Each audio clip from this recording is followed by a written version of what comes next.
Hi, welcome to Coding Bootcamp's YouTube channel. Subscribe now and join our live stream session later. See you.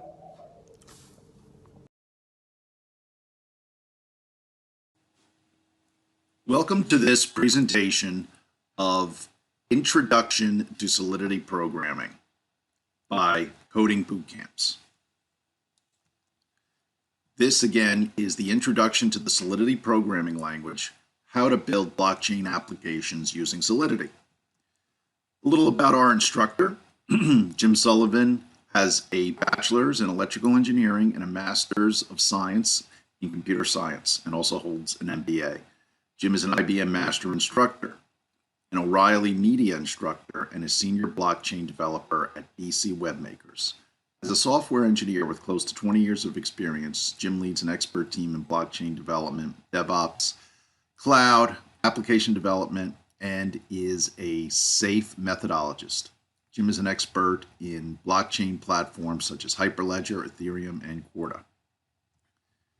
A few prerequisites about this class, which are not required but highly recommended: introduction to blockchain, introduction to JavaScript, and also Node.js, Express.js, and MongoDB. The topics we'll be covering in this class are introduction to blockchain and how ledgers work, blockchain structures and types, blockchain operation and mining, introduction to Ethereum Basics, introduction to Solidity and the Remix development environment, the Solidity smart contract, and then Solidity constructs, functions in the Solidity contracts, and also making payments and completing transactions in Solidity, Truffle and Solidity contracts. And our takeaway will be a running smart contract using the simulated Ethereum node that ships with Remix. We will be able to see the transactions, and we will be able to view any payments or any updates. So there are some follow-up classes: Introduction to Blockchain Cybersecurity, Learn Blockchain Development with Corda, Hyperledger Fabric for developers, Ethereum blockchain development, Hyperledger Fabric for administrators, and Hyperledger Sawtooth for administrators. Thank you, and see you at the session.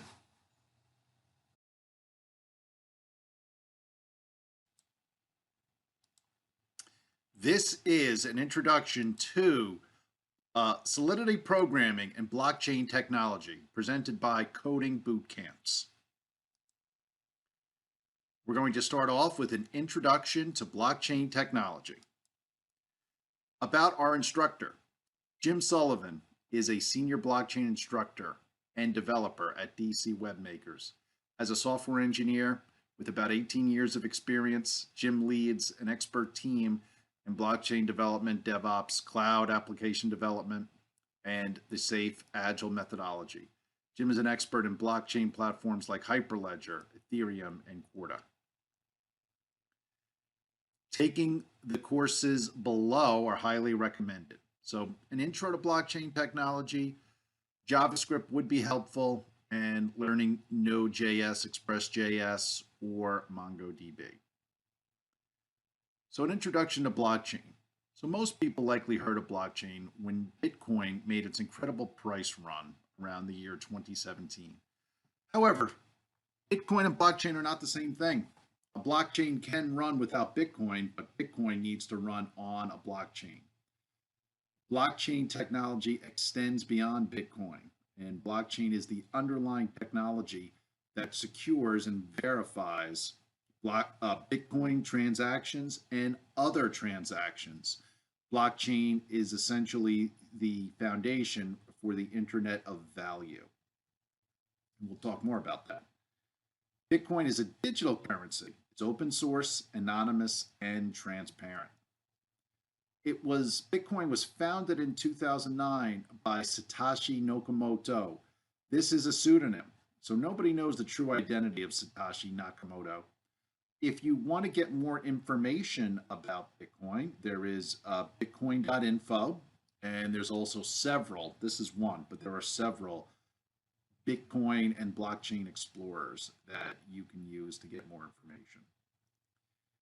Bitcoin is the largest cryptocurrency, and again, bitcoin.org is its website. So that is the community. This is the actual Bitcoin community, and Bitcoin itself is a community. What gives Bitcoins their values? The exact same thing that gives gold, silver, or dollars their value. It's the demand for them.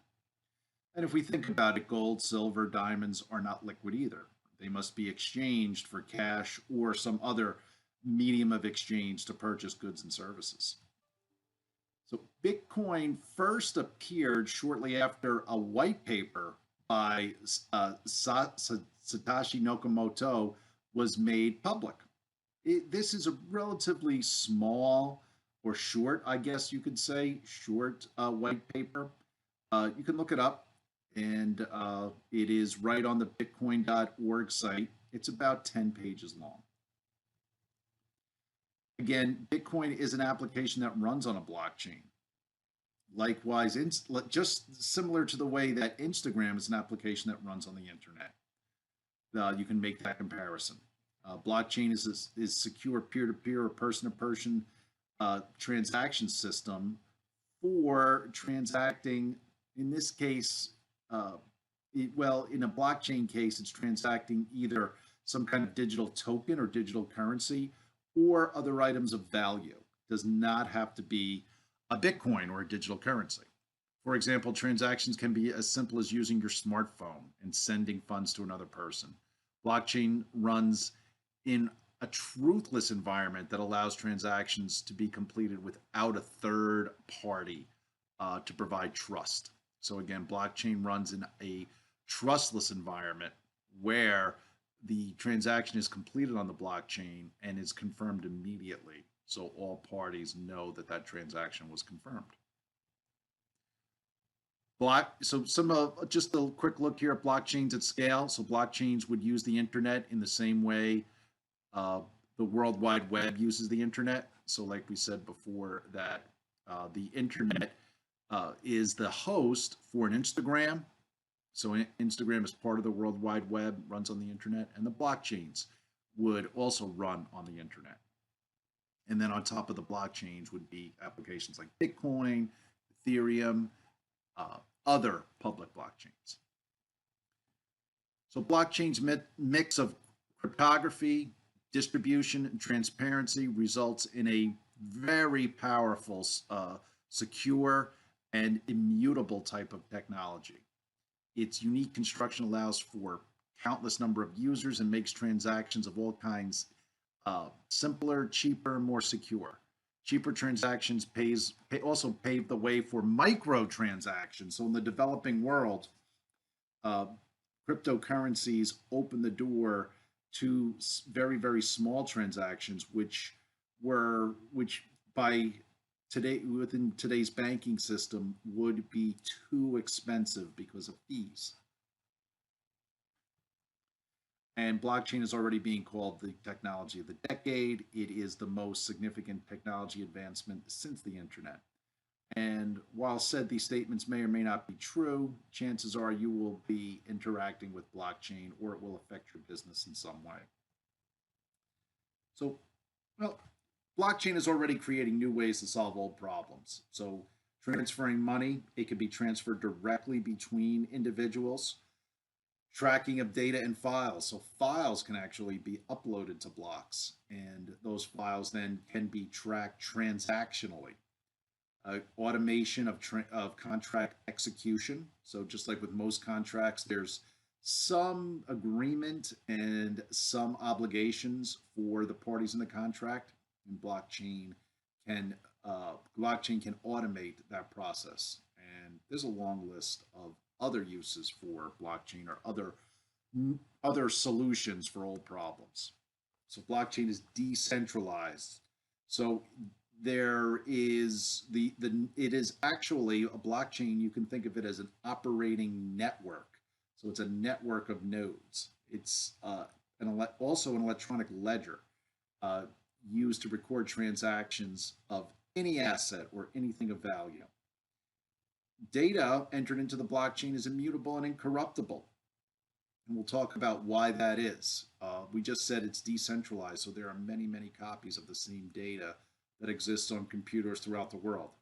It's highly secure, so the fact that we have these computers all over the world, if one node or one computer was attacked, it would just be one node in a network of hundreds of nodes, and the one attacked node could then be taken offline, and the network would continue and make adjustments for that node that went offline.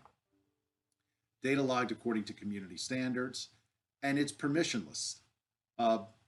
There is a flavor of Bitcoin that is what we call permissioned, and that would be Hyperledger or Corda, private blockchains. So we can see here the introduction of blockchain. You want to send money from A to B. The transaction was broadcast. Miners add a transaction to form a block. The block is broadcast to every party on the network, and those in the network approve the transaction or validate it, and then the block can be added to the chain in an unmutable fashion. So think of a blockchain sometimes like a spreadsheet. So the cells on a spreadsheet are all of the transactions. This spreadsheet, if the same spreadsheet is on hundreds of computers and you have hundreds of caretakers, each with their own copy of the spreadsheet, they're continuously updating it. That would be a very secure approach. It would also be very, very difficult to make unauthorized changes because so many users or caretakers are in charge of the spreadsheet. So each cell is almost like a block in the blockchain. And so what would happen if copies of the same spreadsheet existed on computers of several users? Each user performed some entries of their own, and they also received entries from other users. Well, things could get out of sync. So just like if you can imagine you have a document that's supposed to be the same document, and there are several other users working in that document can get slightly out of sync. So we have to have ways to resynchronize, and that is the idea of consensus. So the consensus means that we've got to determine who has the version of the document that everybody agrees has the most up-to-date data, or I guess has the true data. So we use a consensus algorithm or consensus method. Proof of work is currently the most popular consensus method or consensus algorithm for blockchains. Proof of work started as a solution to prevent computers from sending spam. But proof of work can be expensive, so alternatives have been discussed and have actually been tried. There are two generations of blockchains. So there's blockchain 1.0, which is like a Bitcoin, and then there's blockchain 2.0. First generation blockchains and second generation blockchains. Bitcoin is a first generation blockchain, and it only manages its native coin.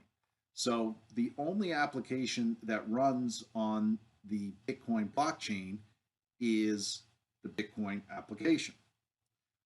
Blockchain 2.0 provides tools that allow us to take action on the records that are kept.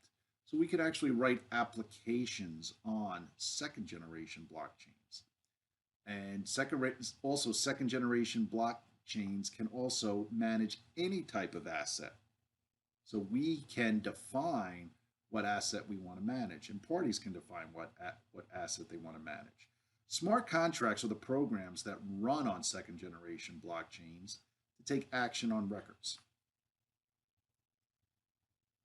The distributed ledgers that run on the computers, that run on the hosts on the computers, they're called nodes. So on every blockchain, this is true.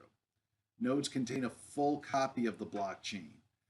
And this is true for most public blockchains. However, thanks for watching. Feel free to add your questions as comments down below.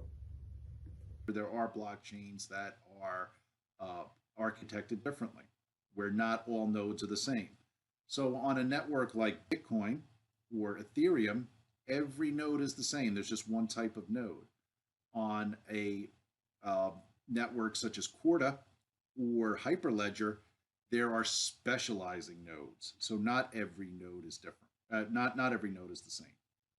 In blockchain, the distributed users are called miners, so they keep the network organized and up to date. Miners maintain the blockchain, and miners update pending transactions on their individual nodes. Once verified by the other miners on the network, transactions are relayed to the other nodes, and the miners that confirm the transactions are paid a reward. In most cases, this is how cryptocurrencies are minted. The miners actually create, say, Bitcoin by confirming Bitcoin transactions. And once verified, the transactions become a permanent part of the blockchain. These are good blockchain videos. We're not going to go into them now, but when you get a chance, please take a look here and please enter these URLs. They do a good job explaining blockchain. Bitcoin is considered the first blockchain, and most experts agree with that. No user ever takes physical possession of Bitcoins, so Bitcoins are not downloaded. Ownership of Bitcoins are tracked on the blockchain. If user X needs to pay user Y 2 Bitcoins, the Bitcoin blockchain is updated with the new Bitcoin ownership. So it's strictly a ledger. Just like if you pay something by check, no money ever changes hands. It's simply between the two banks and maybe the Federal Reserve Bank. Ledgers are updated. So the currency that the check is written on simply changes hands by updating the bank's ledgers. So user X owns those 2 Bitcoins, and then they are debited. So now X has 2 fewer Bitcoins, and Y now owns those Bitcoins, and his account are credited with those 2 additional Bitcoins. So Bitcoin, if we want to transact, and this is true for any kind of cryptocurrency or any kind of item of value on the blockchain, users need wallets, and wallets are run by or recognized by what we call a user's public key. Despite the name, the wallet does not hold the Bitcoin or any currency. The wallet actually holds the credentials that conduct the transaction. So we can see the address here or the public key. Now these are very long and difficult to manage. So quite often we can use a QR code.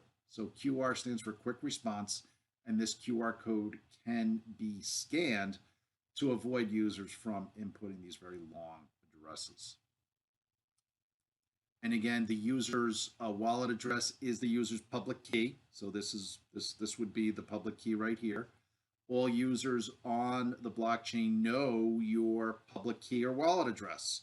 So that's your ID on the blockchain or your address. Just like somebody wants to send you a package, they have to know your address, and your address is generally public. However, you also have a private key, and that is hidden. Your private key decrypts the transactions. So your public key and private key are related to one another. If we want to take a look at some blockchain transactions, we can go to a blockchain explorer. So for public blockchains like Bitcoin or Ethereum, there are several blockchain explorers, and we can take a quick look right now at some of them. Here's 2 of them. Here is blockchain.com, and we can see here we're exploring blockchain transactions. Let's refresh this so we can see the latest block. 631,088, and we can go to a different bitcoin.com, and we can see here, I'll just refresh it, but it looks like the same block, 631,088, And we can see it was mined by BTC.top. Okay. Same thing over here. So that's what we would expect. We would like to see, and we would expect to see in two different blockchain explorers, we would see the same data. So let's take a quick look here. Let's go into, and right here is the current block. You can see it's 631.088, and we can actually see the transactions. Transactions are quite anonymous. And we can see here that this address, whoever this is, we don't know who this is, provided the inputs of this amount of Bitcoin. BTC is Bitcoin. And we can see the outputs of the transaction here. And if you like watching Bitcoin transactions and other blockchain transactions, you can certainly navigate in to your Blockchain Explorer, and you can watch them for as long as you want.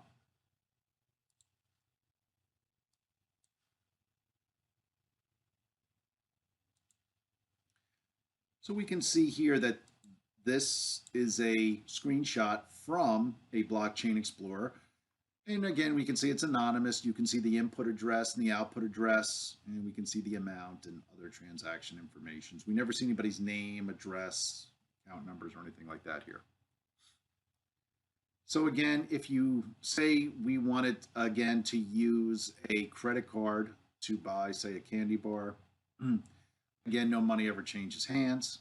It's strictly just the parties update ledgers and the bank updates ledgers. But this is not free. So there's a lot of ledger updating here.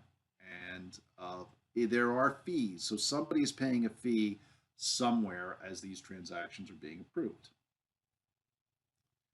And again, you can navigate to one of many blockchain explorers. We just looked at one here, blockchain.com/explorer. Make sure you click on BTC, but you can see other blockchains on there as well, and then see the currently confirmed transactions. And again, we can see here this transaction, again, quite anonymous, and we can see some details on it. And this happens to be Bitcoin here. So in this module, we looked at the inspiration of Bitcoin. We had some introductions to some blockchains, and we looked at some blockchain transactions. So this is an assessment. So blockchains are maintained and organized on nodes called miners, true or false. Right? Sometimes we think of the miners as people and the nodes as computers. They could be one and the same. True or false, blockchain and Bitcoin are the same thing. True or false, the blockchain ledger is only available to the administrator. And true or false, blockchains can only manage Bitcoin. And for additional resources, please, this is some other information. And here is also some other information. And also for more training. Blockchain management with Hyperledger is available. Hyperledger Fabric and Composer for developers. Introduction to cybersecurity with blockchain. Introduction to Ethereum development. Learn blockchain development with Corda. And intro to Hyperledger Sawtooth for system administrators. And our next lesson is going to deal with the impact of, well, in this case, ledgers on society. Thank you.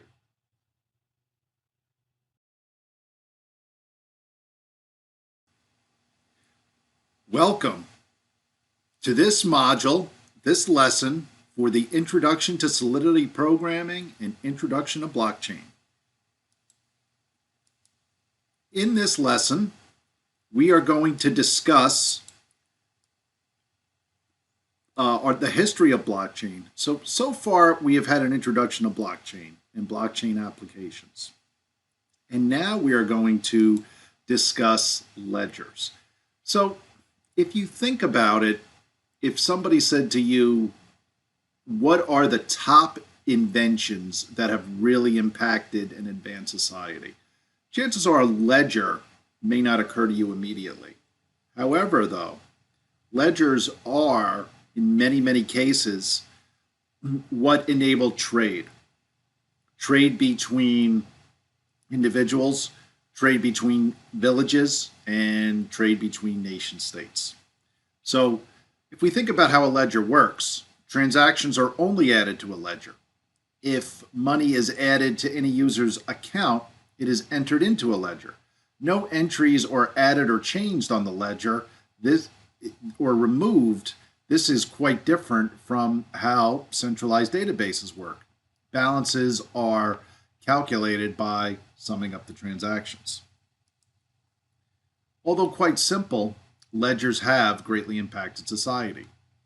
In prehistoric times, people didn't own much more than they could carry.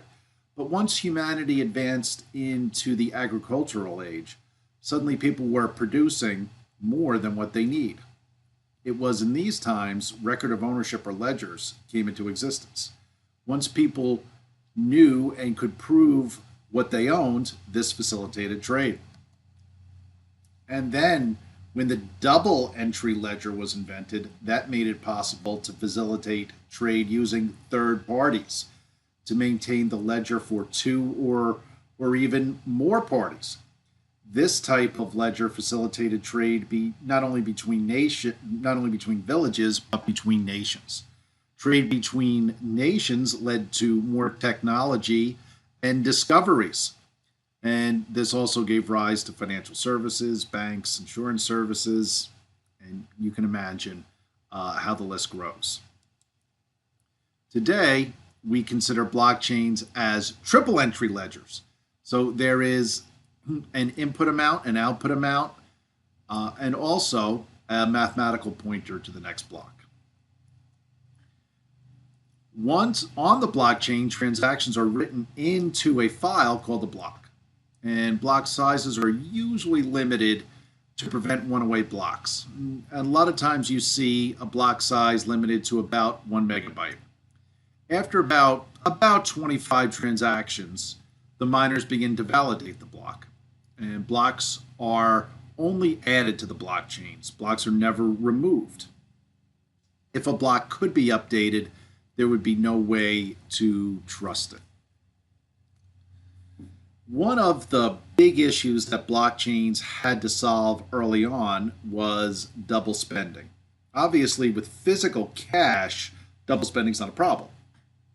But on any kind of ledger system, particularly one like a blockchain, steps had to be taken to be sure that double spending could not happen. So you can see here, we could take a closer look about how blockchain transactions and how double spending is prevented. So we see here Sam has one N coin. He attempts 2 purchases with the N coin, creating 2 transactions. But what happens is, as these pending transactions are examined, only one transaction is approved. The other is declined. So here we talked about the function of a ledger and how ledgers advance society. We looked at the double spending problem, and we looked at the nature of a block. So just read through this assessment. What is the basic functionality of a ledger? As ledgers advanced, did they help society advance? So please take a look at these assessment questions and take a look at the answers. And again, these are additional resources. For more information, please check your learning packet. In the next section, we'll be looking at blockchain structure and types.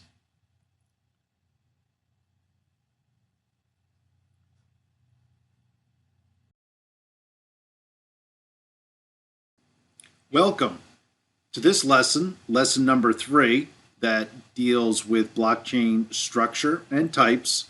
Again, we are learning about Solidity Programming and also Introduction to Blockchain. This is a presentation of Coding Bootcamps. Blockchain structure and blockchain types. And we have covered this previously. And we've also covered the prerequisites.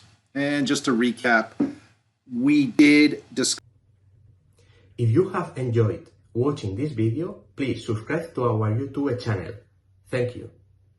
Discuss ledgers in our previous lesson, ledgers in general, and the impact that they've had on society and the way that they have helped advance technology. So in a blockchain, blockchains track data, and the immutability is supported primarily by hashes. A hash is a digest of data. Any data value stored in an alphanumeric string can be hashed. There are several hash algorithms. These are just some.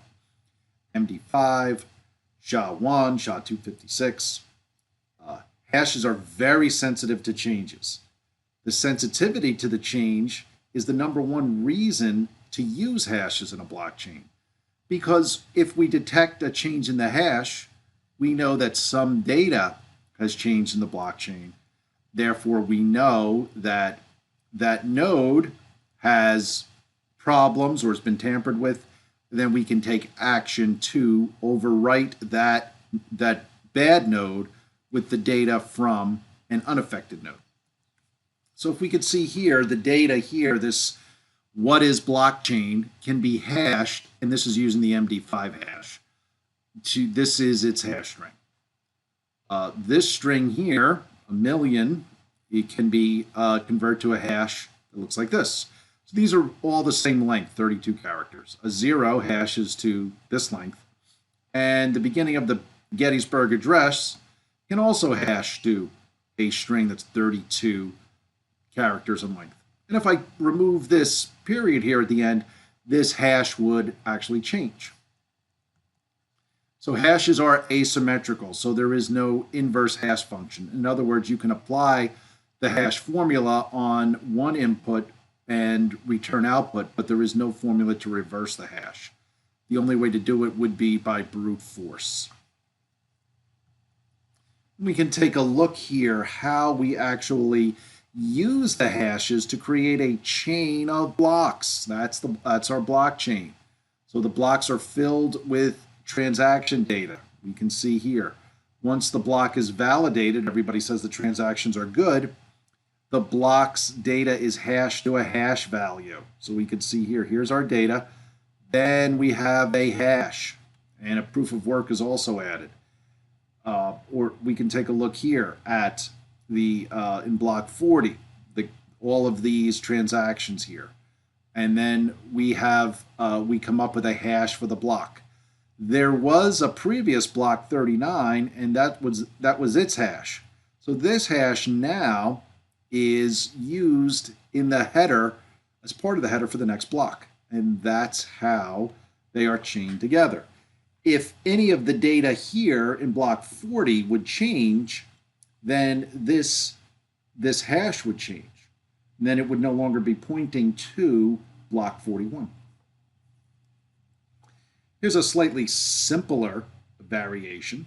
So we can see in this case that there are lists of transactions in each block, and there's a block hash, or block signature sometimes it's called. This block 1, its signature is the header of block 2. So we can see that this data in here, the Bitcoin transactions, are hashed up to this, say this value. This is obviously fictitious. Well, we can see here that if someone went in and changed this, now George, who previously had 100, now has 500, we would see that the hash here would change, and it would no longer be pointing to the block number 2.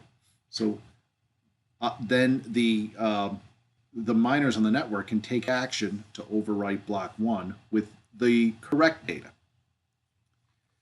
And like we introduced in our first lesson, blockchains have different types. So there are public blockchains.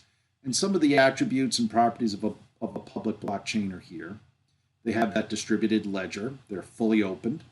They are permissionless, so everybody has the same permissions on the blockchain. They can manage any asset type. Well, certainly second-generation blockchains can. Each node has full access to the ledger. They are immutable, and just because of what we just talked about here with the hashing in the chain. Public blockchains are anonymous. They're visible to all users. And consensus, just like we saw proof of work, is based on the community's vote. And they do manage smart contracts, at least second generation blockchains, like Ethereum do. However, for the enterprise, for private businesses, not all of these properties are necessarily desirable. So a business doesn't want fully open, for the most part. A business does not want permissionless. Each node has full access to the ledger. That may or may not be desirable for a business. Anonymity may not be desirable. Visible to all users may not be desirable. And consensus on the community may not be desirable. We can see here what would be desirable. So a distributed ledger for a private blockchain, still desirable. Data is only seen by those who need to see it. Well, that's certainly desirable. Permission roles, yes, for the enterprise. Can manage any type of asset or data, absolutely. The ledger is only available to those that need to see it, for the most part. Immutable, good. Known users, visibility based on roles, yes, for the enterprise. Fewer nodes and known users, and certainly smart contracts. There was almost like a hybrid called a permission blockchain that many of these items that are struck here are not desirable on a permission blockchain. So permission blockchains are very close to what private blockchains would be. So an example of a private blockchain would be a Hyperledger Fabric, or a Hyperledger Sawtooth. And an example of a permission blockchain would be Corda. And some popular public blockchains, Bitcoin, everyone's heard of that, and that is again a first generation blockchain. Ethereum, it is a blockchain application platform, or instead of an operating system, it is an operating network. Ethereum was founded by a group of Bitcoin developers who wanted more robust methods for creating blockchain applications. And here is the Ethereum community website. And some popular private blockchains, Hyperledger or Hyperledger Fabric, Hyperledger Sawtooth. Multi-chain is also a popular private blockchain, which is very robust in development, as is Hyperledger. Permission blockchains. Corda is considered a permissioned blockchain, although it can be installed and configured to operate privately. And Ripple is also a permission blockchain. Here are some features of, say, the top 5 blockchain platforms for enterprises here. We can see Ethereum, Hyperledger Fabric, Corda, Ripple, and Quorum. And you can see here different entries here. Cryptocurrency, Hyperledger has no cryptocurrency. Corda has no cryptocurrency. So you can take a look here at some interesting data. You can try some hashing functions as well. So you can certainly search and find applications online. Here's an example of one. And you can enter a string and hash it and see what that string hashes. So in this lesson, we talked about hashing functions. Hashes in the structure of blockchain, introduction to the different types of blockchains, and an introduction to some blockchain, different types of blockchain products, Ethereum, Hyperledger, Corda. So please review the assessment. And again, please look at your materials for additional resources and reading. Our next session, we are going to talk about blockchain operation and mining.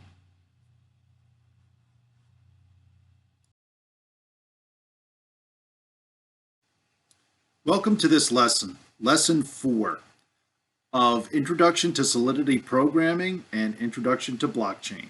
This is a presentation of coding boot camps. So this is blockchain operation and mining. And we have covered this information, and we have also covered this information. To recap, in our previous lesson, we talked about hashing and how a blockchain is built using hashes. And we also talked about the blockchain types: private, public, and permission. A little bit about blockchain operation and mining. So once data is entered into the blockchain, the data is permanent. Written data is hashed and cannot be changed. Blockchain nodes must synchronize and reach consensus. So we talked about this a little earlier. If each of us had the same Word document or the same PowerPoint presentation and we all were working on it, adding and subtracting about the same type of information, but we would know that eventually each of our copies would drift slightly and be different. We all have a different copy. So the whole idea behind consensus is, let's all figure out which one of these miners or which one of these users of this document or writers of this document has a copy that is all up to date and true, and we can all use it and send them one single copy to all users, and we all now have the exact same data and we're fully synchronized. So that is the idea behind consensus. So blockchain operations and procedures and terms, we have a nonce. So a nonce is a number used in cryptography, and it's only used once. The nonce is a random number and may include a timestamp. A nonce prevents repetitive patterns because it can only be used once, and if it's appended and part of the data, you can see how it can change data so to prevent repetition. Finding the block's nonce is a key requirement for adding a new block to the chain. And we can see here we request a nonce, and a nonce is sent, and then the connection is made with a username, nonce, and a password that includes a nonce and a password, and a token is received.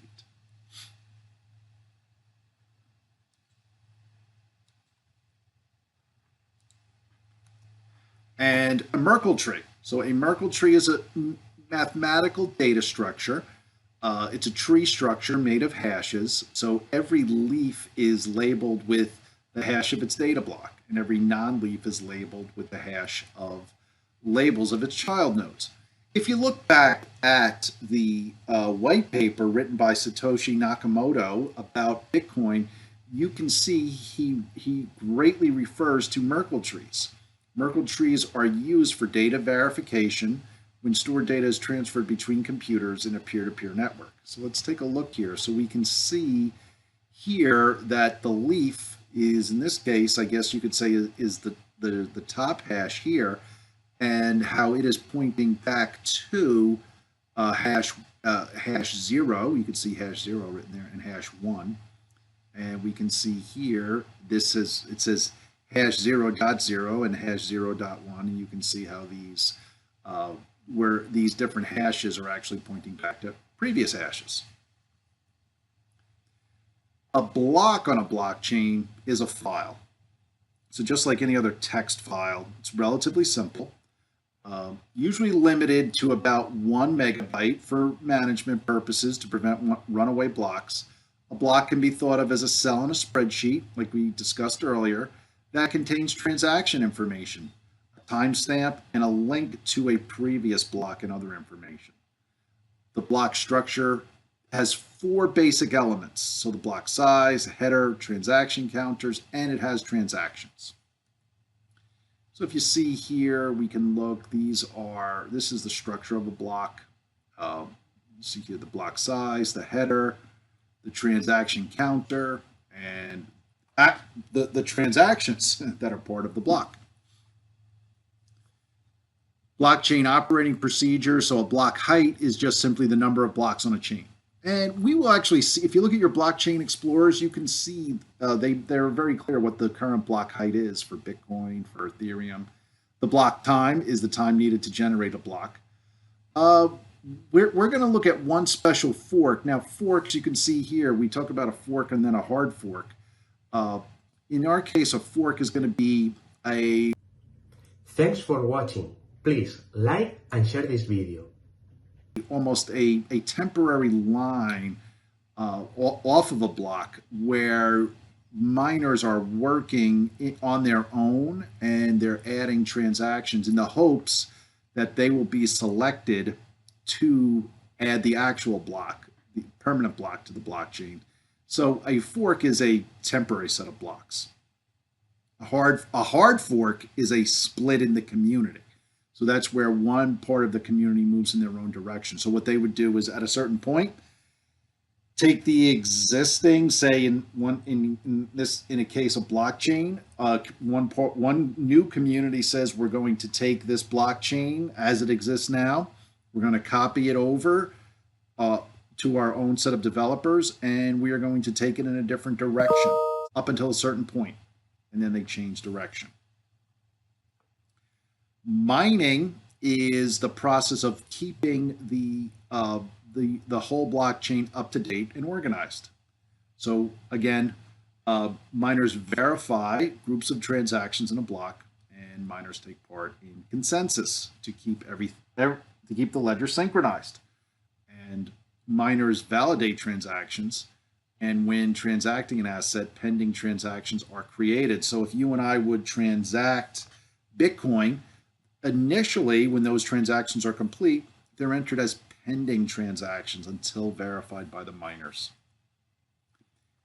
Miners receive a notice of these pending transactions and then work to verify them. And adding a new block involves verifying all of the transaction records in that block, and then doing a computationally intensive process where the block's nonce is discovered and then the hash is added. So miners use this process to find the block's nonce. This is called proof of work.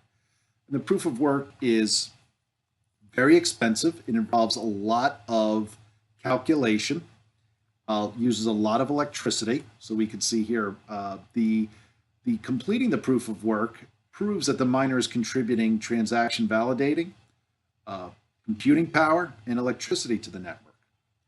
But it also can be quite expensive.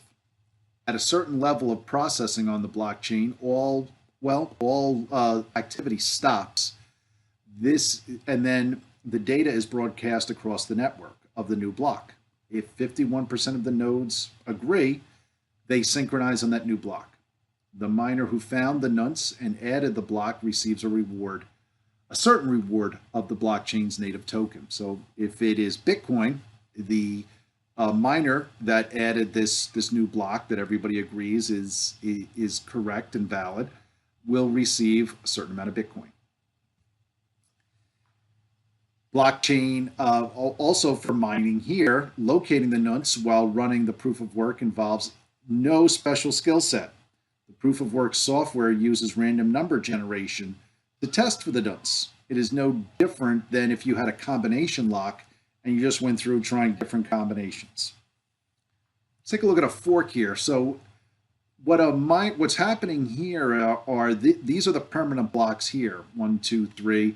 So for block 4, though, we are looking to add block 4 as miners. So one miner will be looking at block 4A and be on this A trail or this A line. Another miner looking to add block 4 is on this 4B line, and we are validating the transactions, hoping to be the first one to find the nonce and to add block 4. So in this exercise, what would happen, just think of this to yourself, what would happen if the ledgers in the nodes did not reach consensus? Would the blockchain be useful? Okay, well, think about that. And think about our examples before. If we all had a copy of the same Word document and had to add the same general information, how would we know which is the absolute correct document if if 25 people were updating the same document with about the same data, would they all be different? Most likely. Which one would be the most accurate? That's what we have to understand. And what would be useful if they were all different? And again, we talked about blockchain elements, the nonce, the Merkle tree, and the block itself, some block terms, block height, block time, and our blockchain mining procedures. Please go through the assessment and see your learning materials for the correct answers.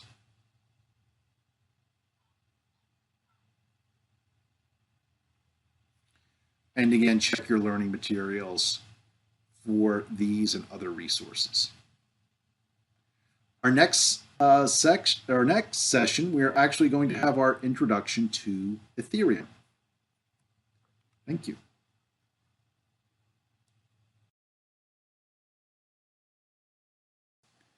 Welcome to this lesson, the Introduction to Solidity Programming, presented by Coding Bootcamp. This is the introduction to Ethereum. And we've covered this information, and we've covered our prerequisites. So Ethereum is an operating network. So if we think about an operating system, that is almost always a single node or single computer running different applications. Ethereum is a scaled up version of that. So Ethereum is an operating network running distributed applications. So distributed applications are written for the Ethereum blockchain or the Ethereum network, and they run on Ethereum in a similar way to how applications, typical standard applications, run on the operating system of a computer.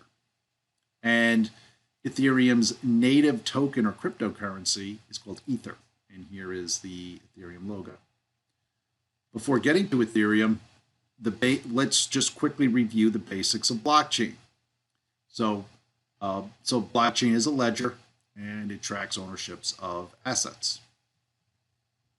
Blockchains are scalable, and construction is unique and provides security and immutability.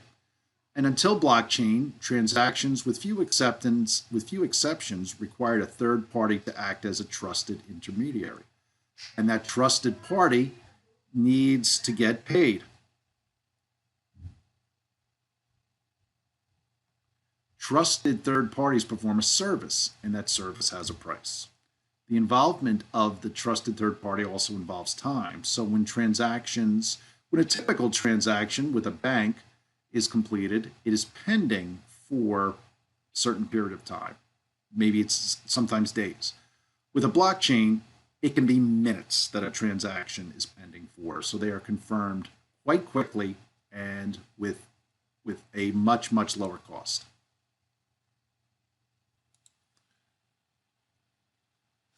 The first assets on a blockchain were cryptocurrency. And if we look back at Bitcoin, that again is that application that runs on the blockchain. It's in a similar way that Google and Yahoo are applications that run on the internet. On a blockchain network, users or transactors conduct traditional commerce, agree on prices, buying and selling. On the Bitcoin network, users send and receive the digital Bitcoins between one another. And the transactions, again, are permanently entered and time-stamped into the Bitcoin blockchain. As a result of the success of Bitcoin, blockchains have progressed. Till today, we have our second generation blockchains. So second generation blockchains not only manage a native token or the exchange of value, but also they can manage any type of asset. So it does not have to be the native token. We could have an automobile, a house. And the way we do that is by defining an asset and taking action on it with a smart contract. And the emergence of the second generation blockchains have caused us to think about how assets are traded on a blockchain. So Ethereum and other second-generation blockchains have made it possible to exchange any type of asset on the blockchain. An example of important information is blockchain voting, right? So we can do important information can be an asset. And we can also describe real-world assets as well. So blockchains such as Ethereum make it possible to model assets on a blockchain. So if we wanted to transact on an automobile, we could have the VIN or the vehicle identification number as one asset, possibly the color, the year, the make of the car. So we are modeling that asset for a smart contract to conduct commerce on the blockchain. Assets generally come in two varieties, tangible assets and intangible assets. Tangible assets exist in the physical world, maybe gold, computer, a car, a building. Intangible assets could be a bond, an IOU, a patent, a copyright, or a trademark. It could be a music file as well. Both tangible and intangible assets can be transacted on blockchains like Ethereum. And an asset is an entity of value. Accountants say assets are entities that can result in positive cash inflows. Other assets, examples are money, cryptocurrency, property, and so on. Ethereum and other blockchains run on that distributed network. So like that operating network. Each computer on the network is a peer and has a full copy of the ledger with all of its data. So certainly on the Ethereum network, all nodes are identical. So there is only one node type on Ethereum, and each node has a full copy of the ledger. That's not true with blockchains such as Hyperledger or Corda. There are nodes actually specialize on those networks. This form of network always ensures the blockchain is up and running and is also less vulnerable to attack. So if we take a look here at different types of networks, we have the centralized network, which has one focal point, and all of the clients or all of the other nodes are communicating with the central focal point, and messages are relayed from the central focal point to the other nodes on the network.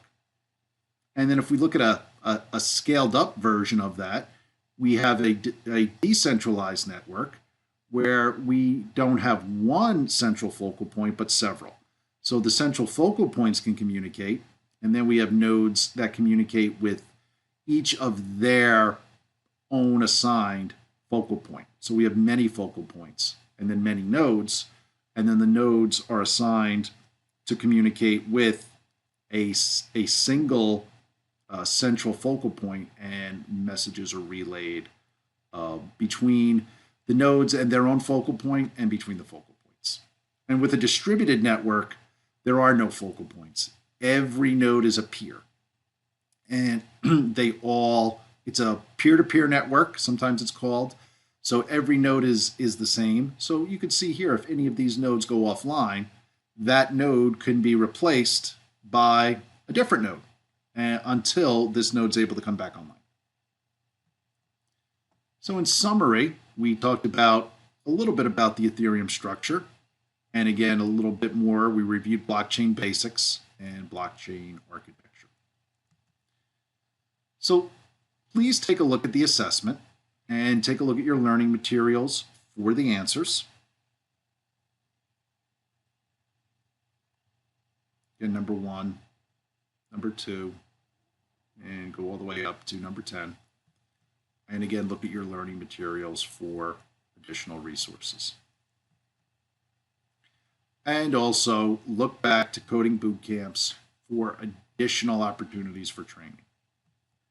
In our next section, we're going to get our first look at Solidity and the Remix development environment. Thank you.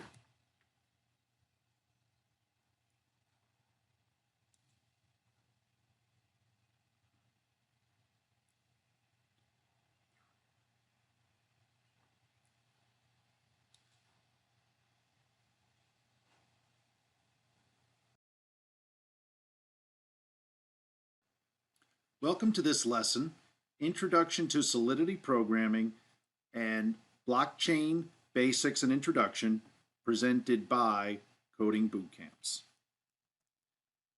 In this lesson, we're going to cover an introduction to Solidity and the Remix development environment. We have covered this information and we have covered the prerequisites. So a recap. So in our previous lessons, Thanks for watching. Feel free to add your questions as comments down below. We had a basic introduction to blockchain. So we looked at things like hashing, we looked at mining, we looked at how value is transferred. In our previous lesson, we had an introduction to Ethereum, whereas Ethereum is an operating network. In this lesson, we're going to look at how we write those distributed applications to run on the Ethereum network. And one of the great tools of Ethereum is the Remix development environment. So Remix it's an impressive advanced tool for Ethereum development and Solidity programming. Remix requires no installation. It is browser-based. And it will use a simulated JavaScript environment that simulates an Ethereum node or an Ethereum blockchain. Remix has a rich editor that includes all of the tools you would come to expect in a modern integrated development environment. Syntax highlighting, menu-driven, compilers, deployments, all visual, and also visual debugging. The Remix development environment, again, is browser-based, and to load it, you point your browser address here at remix.ethereum.org. Remix has three major views: an editor, the output of the console, and an explorer view. So we take a look here. We can see what will be the editor. You can choose either for an environment, you can choose either Solidity or Viper. This will be the editor or the main view. Then we'll have the terminal view with a console here. The module view, which gives us all of our tools for the various modules, and then an icon view or menu up here. This is the Remix module or the File Explorer modules. So we click here and we can explore our files. And our files are typically Solidity files. We can see here .sol, and we can see some tools such as new. We can interact with GitHub. We can copy. We can open an existing. And we can see here the contract editor over here on the right with its syntax highlighting.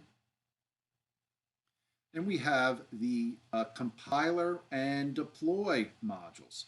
So the compiler is right here, and it gives us the ability to select different compilers, obviously language Solidity. And here is our button here to actually run the compile. And then we would select what contract we were working with, because one Solidity file can have more than one contract. So it's important that we keep track of, or that we select the contract that we are indeed looking to run. And then we have our deployment module here. And our deployment module actually has our environment for the simulated Ethereum network. In this case, it's called the JavaScript VM network. And it also comes with Ethereum accounts. So these are actually addresses. These are long numbers, so that it's hard to tell. It's hard to see the full length of it. And it also has Ether. We introduced Ether a little earlier. Each one of these accounts comes with 100 Ether, or 100 Wei, I should say. And also here we have the contract that's been selected, and we can actually execute here the deployed contract. So when we click the deploy button, we deploy a contract, and then we can interact with the features and functionality of that contract. So we have inputs and we have outputs. So here, when we're running contracts, we have certain inputs, and our inputs will usually have some kind of a field and to input the data, and then a button to actually send that data to Solidity or to Remix for processing. And anytime information is output, Remix and Ethereum Solidity, these type of applications won't output to the screen. They write to the blockchain. And when we're working in Remix, we'll see the same thing. We'll see data written to the log or to the console. And we can write data to the console in many, many different ways, and sometimes in an enhanced or verbose way. You can see here some output written here. It's a great day, and we can see the value here. It's a great day written down here. And then we have the debugger, or the debug module. So the debugger allows us to set breakpoints. You can see there's a breakpoint set here. And then there is a debug button in the console. When the transaction is mined, you will see a button for debugging, and we can actually step through the lines and get some values here so we can get a better understanding if there is an issue, if we have a flaw in our logic, or if we're not handling a value correctly. So for this exercise, what we are going to do is open up Remix. So we're going to go into our browsers and go to remix.ethereum.org. We're going to select Solidity, and then we are going to look for the File Explorer modules, and we are going to create a new Solidity contract called mynewcontract1.sol. You can leave it as mynewcontract as well. In my example, it'll say mynewcontract1. Set that as the file name and click OK. And actually, you can paste code from your learning materials into the contract, and it will look something just like we see here. Now, notice the pragma, the Solidity pragma right here. This has to be consistent with the compiler itself. So our pragma was set at, and there are different settings here. So 5.1, so 5.1 or greater, that's what this means. Compiler version 5.1. And notice here, we are selecting 5.1 or greater as our compiler version. So your pragma and your compiler have to be consistent, or you'll just get an error and you'll have to go and address that. We'll click our compiler module, and you'll see here the compile indicator that a change has been made to your code and you must recompile. So that's kind of a recompile indicator. We click the compile button, and then we're able to get the results on that compile action. When we're ready to deploy, we'll deploy the contract. So we'll go to the deploy module. We'll click the deploy button, and we can interact with our contract. So we'll from this drop down here, we'll make sure that we are working with the correct deployed contract. You can see where the contract is deployed to. This is exactly the same thing that happens on the Ethereum network. And then we're able to interact with our contract and see the output. And here's where I was talking about being able to click on the debug button and work with the debugger. So this is the summary. Let's take a quick look at our exercise.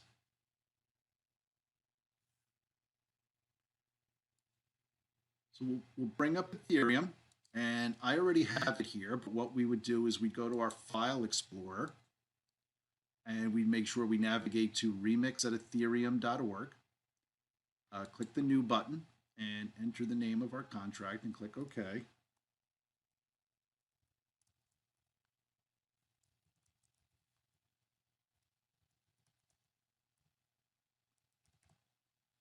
And then we would enter that information, and you can paste the code in here.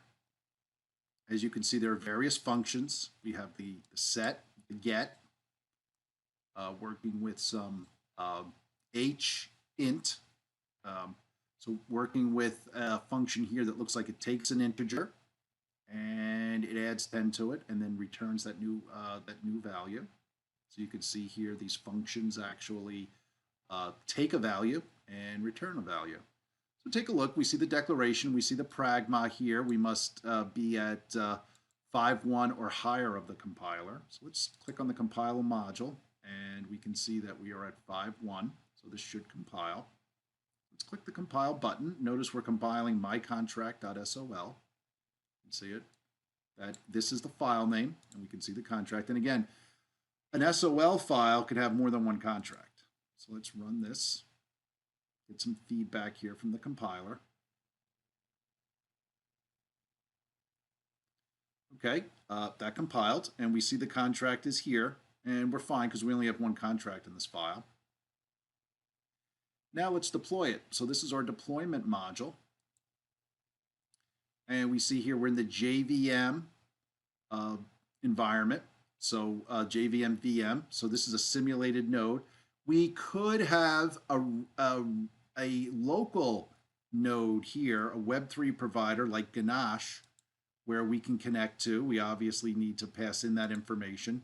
But in our case, we're going to, the JavaScript VM is fine. You see, we get all of these Ethereum accounts, all with 100 Ether.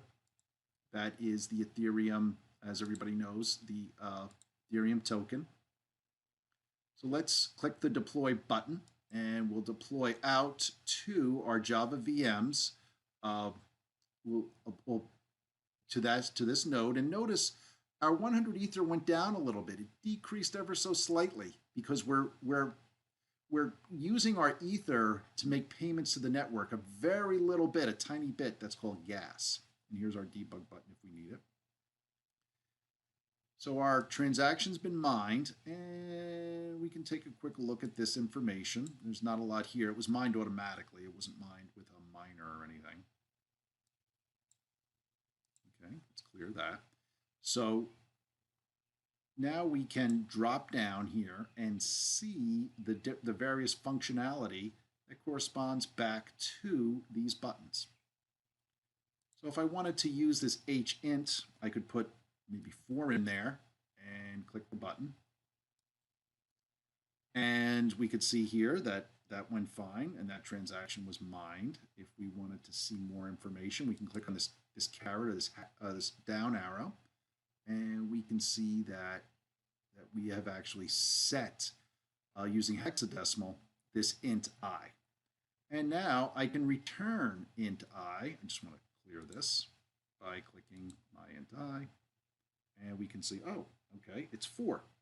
And if I scroll down here, we can see in here that it's actually 4. So this data here from the output in the console here, or in the transaction, was actually sent back here.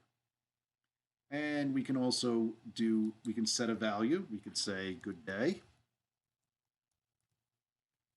We do have to make sure that we pass in the quotes or the double quotes. We can set that.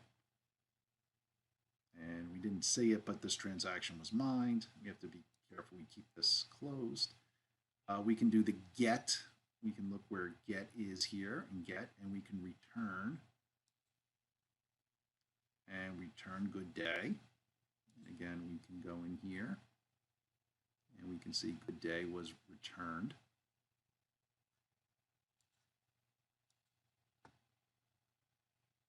The my value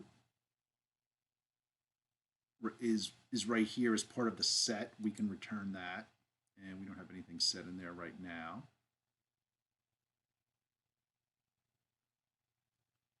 And there are other buttons on here we could take a look at. We could return some strings, and we can click on value. We're returning good day right here.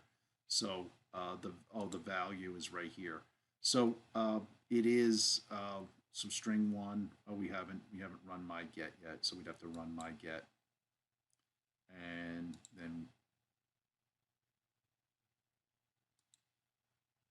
we can go through here and take a look at these transactions and try to get a better understanding of what they do. So try to paste these in, and again, take a look at what they do. And you can also go up to these buttons here, and you can expand it. Oh, well, my value here, we've got to add that. That's part of the problem, is we need to add it like this. So good day, everyone.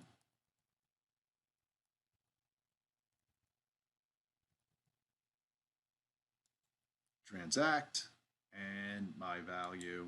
So we can see everyone is coming here now.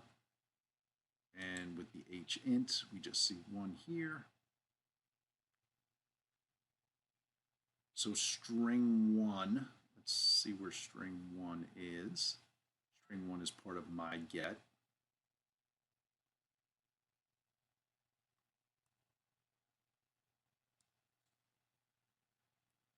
again, we could click the debug button. Oh, and there's the everyone as well. So you can see here that as long as all of these fields are filled out, all of these data values will come back. So paste this code in and go through those steps, and this will be our exercise. If you have enjoyed watching this video, please subscribe to our YouTube channel. Thank you.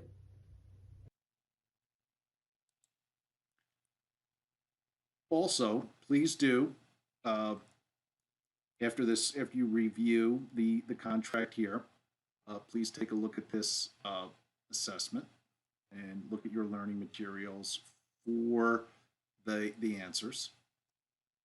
And also these are the other resources. So look at your learning materials for these additional resources. And also please consult your resources for the additional training. And next we are going to do the Solidity, a little more advanced Solidity contract.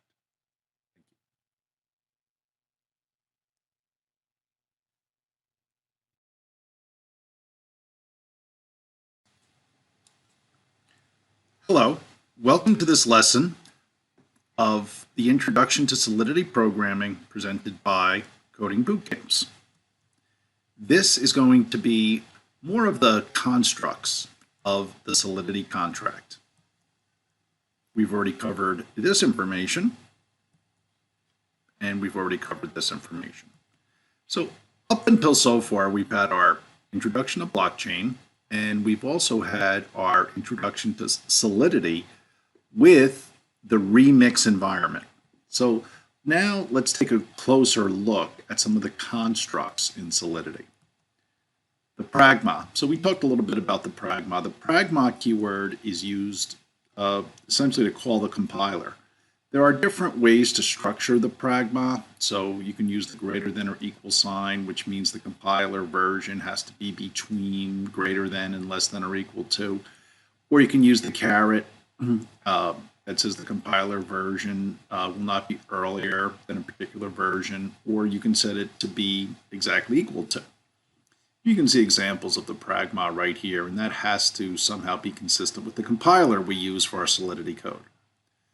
Also comments. As we know, documenting our application the right way includes comments, and these are the pretty typical types of comments where you have the double slash, as you can see here, or the block comments with the slash star, as you can see an example here.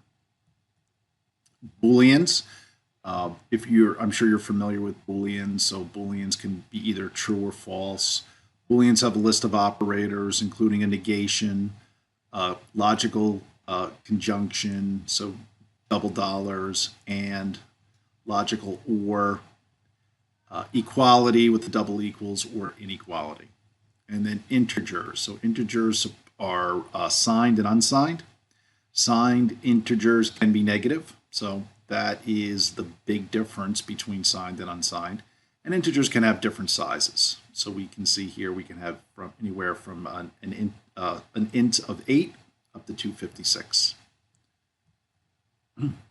The integer operations exhibit the same functionality as Java, C++, or JavaScript.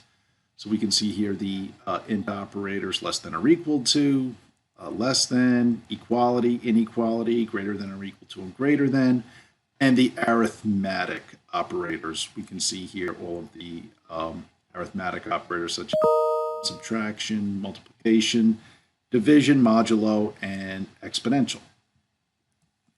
So for a contract here, when we are declaring our variables, you can see here they are declared. In this case, some are initialized, some are not. And sometimes they are declared within functions, and sometimes, again, they are initialized. Strings. So strings are a special type of character arrays. Strings must be inside quotes or double quotes. So you could see here some examples. Strings cannot be directly compared for equivalence. However, the hashes of strings can be declared. And the supported escape characters are pretty typical escape characters, new line, new tab. An address. So address is now a different data type. So we're really getting into Ethereum here. And when we're talking about the address data type, it is in an Ethereum address. And addresses can also have operators. There can be two types of addresses, address and address payable, and we'll get into that a little more. But you can see here there's a less than or equal to, less than, equality, inequality, greater than or equal to, and then greater than. And we can see here the address. Some addresses, particularly how the contract is run, come with our simulated Ethereum node within Remix. So we can go up to this drop down under account, and you can see here various addresses. Some of these addresses look like payments are going on. So you can see here, this one is a little bit below 100 Ether, and this address here is now up to about 103 Ether, while the others are still 100. So this looks like some kind of payment has been happening. Enums. So enums are an example of a user-defined or custom data type.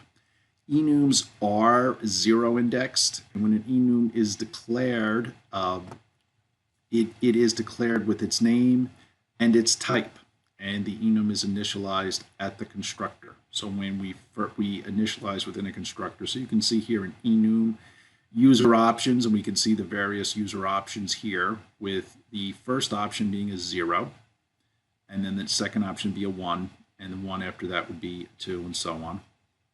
And so we can see here that when we want to set our options, we want to run the constructor or run this function, we're actually updating the value of my option. So at one point it is set to connect. So we can see here that my option will be set to connect.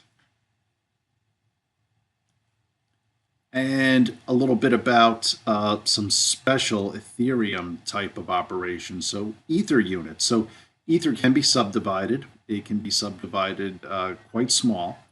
So we can, interestingly enough, in Solidity, Ether is based on the way. So you can see here the way is the unit 1.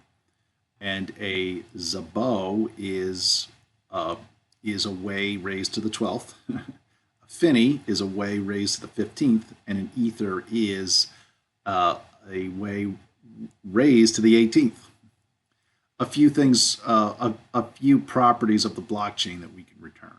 Blockchain hash, block hash. Block Coinbase is that would be associated with an address payable. We can return a gas limit, which would be a unit. Block timestamp. So this could be important. We could use this quite often as far if we need the time of some actions. We can send data back and forth, message data. We can get the sender of a payment. We can get the value. And we can also get the origin of a transaction and gas price. So please, there are more than this. So please look at your Solidity and your Ethereum documentation for a list of block and transaction properties for the full list. Arrays. So arrays are work again the same way as they do with Java, JavaScript, and C++. Arrays are data structures where one variable contains multiple values, and they can be fixed size or dynamic. Values can be added or removed from an array using a push or a pop, and arrays can be built from structs or native data. So we could have an integer array, or we could build a struct like a student struct and have an array of students. And a struct, again, is what we use to model, one of the ways we use to model real-life objects. Control structures, as you would expect, are if, else, while, do, for, break, continue, return. All of these work the same way that they do with Java, JavaScript, C++, and others. And we can see in here, here's a struct for a customer. In this case, we are saying a customer has a first name, a last name, and an email. And with this function here, we are passing in a first name, a last name, and an email. And we are pushing the customer, which is a struct, onto the array called customers. So if you can see up here, we declared a customer array, and right down here using this function add customer, we are building that array. And you can see we're also removing it down here. And you can take a look here at some of the other code here and what exactly this is doing. Here's our exercise, and this is a little hard to read, but if you go into your learning materials, you should be able to copy this out. Just make sure your pragma and your compiler are consistent. You may have to update these, but we have an enum in here. We have a constructor. We have a function here for the enum and to update it. So let's take a look at this. We can see customer addresses here. So obviously the name of this contract is customer contract. And here's the exercise here. So we're going to use Solidity. And if we need to follow these steps. One thing about Solidity is it's well, I shouldn't say Solidity. I should say all smart contract programming. So it doesn't have to be Solidity. It can be Go. It can be JavaScript, so it can be the other languages. Anytime you're building a smart contract for any kind of a blockchain, Hyperledger, Ethereum, you name it, they're highly, highly role-based because we have parties interacting and value exchanging. So right there, that is going to require roles. So sometimes you might have to really get a good understanding of the actors and what they are exchanging. So when you test them, you want to make sure that you are definitely passing in the correct addresses. It can get a little confusing at testing time or unit testing time because you need to validate that the addresses are correct. It sometimes can be a little difficult because these strings are so long for the addresses to miss passing them in. When they're actually operating and users are actually in those roles, it's not as tricky, obviously, because users are supplying that data in some way. Let's take a look at it, though, at this contract. So if we come up here, if we open up our contract here, we can see the code for customer contract. So we have that struct for a customer. The customer has a first name, a last name, an email, and an address. You can see here how we build that customer, and we have that we have the customer contract name here for the contract, and we have that enum, and we have the functions here to change the status of our enum. So I've already compiled here, and we look here, we see our accounts and our addresses. So this is good, and we are using what's called the JavaScript VM. It's good enough for right now. We have our compiled contract, and we're only running one contract here, and it's already been deployed. So let's take a quick look here. Let's go to the drop down here, and I passed in here the data from the slide that we just saw. So for Pete Best, you can see here, I've already done John Brown, and now this is Pete Best. So I went up and we were given this. So first name Pete, last name Best, the email, and Pete's address. So what we can do here is add the customer. We can click this button. And from down here, we can see the transaction's been mined. It's successful. And we can look at additional data if we need to. That all looks good. So let me clear the console for right now. Now what we want to do is we need to make sure that we are working with the enum.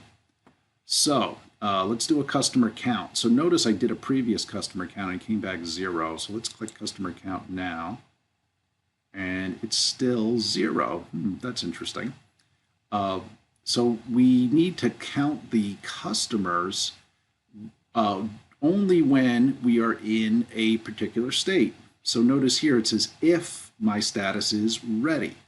So if it's opened or if it's closed. So let's get our current status. Okay, so we have our current status here for 0. It looks like that is, and we can see here that, let's set this to ready. See if we can get any kind of updates on that. So paste in this contract and step through. And let's see. Thanks for watching. Please like and share this video. If let's see what kind of information we can actually get back for this contract. So start to input this code and follow the steps and of this lab. We'll go over a little bit later, and you can check it to see how you're doing with this lab.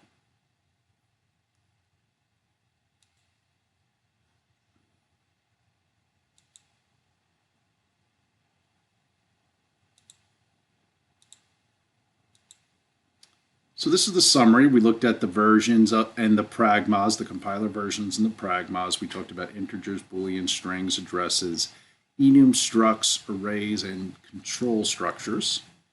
Here is our assessment. Let's take a look at these assessments. Take a few minutes and try to answer those. Go to your learning materials for the correct answers. And also, please take a look at these resources. And if you require more training, please look into your learning materials for additional training. And in the next session, we will do more on constructs in Solidity. Thank you.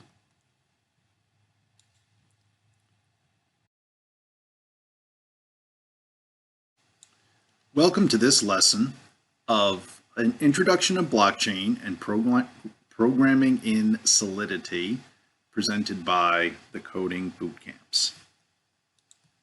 We're looking at a deep dive on Solidity constructs. And we have reviewed this information and reviewed this information. So in our previous lesson, we looked at building a basic contract and all of the constructs and data structures involved in that. Now we're going to look at some other constructs. So mapping types. So mappings are similar to hash tables in that you can build the data structure and you can access them with a key value pair.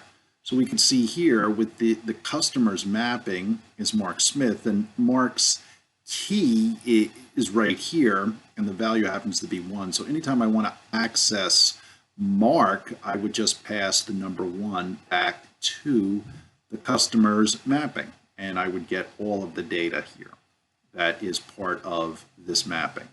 And then events are called in order to log special information that we can view in the transaction. It's written to the log, so it's used with also emit to write key information to the log, and the same thing will happen on the blockchain as well.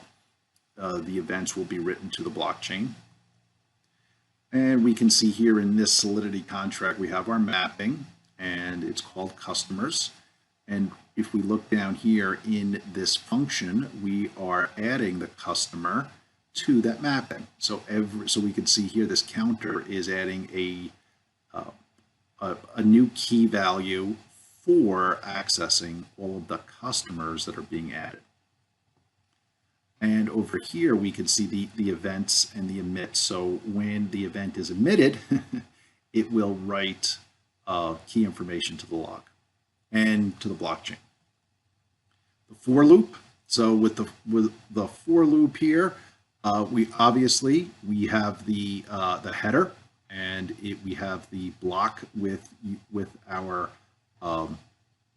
we have our block as well. In this case, we are not using a block because we only have 1 line, but we would have our curly braces for the blocks. Normally, to define our blocks, we have our initial, where we begin the for loop, how long we loop for, and then the incrementer. So this will increment until we have reached this condition here in the middle.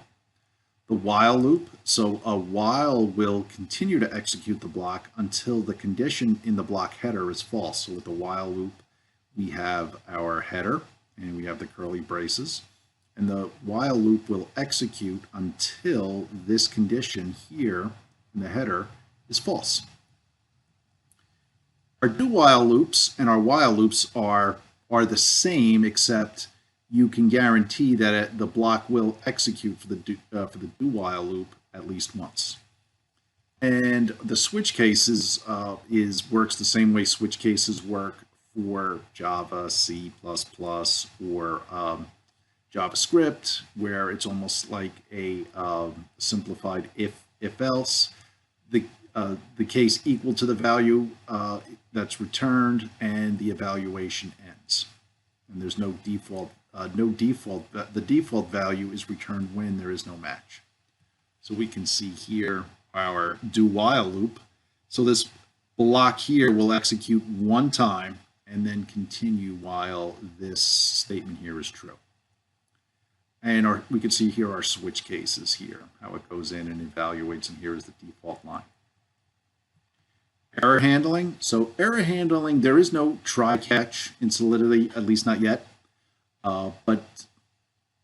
But you can enforce some error handling using requires.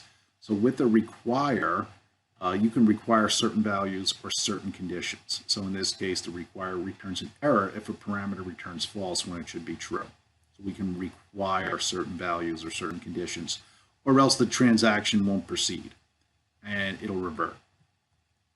And the revert function also triggers exceptions and returns an error, and an optional message is passed to the revert to return error details.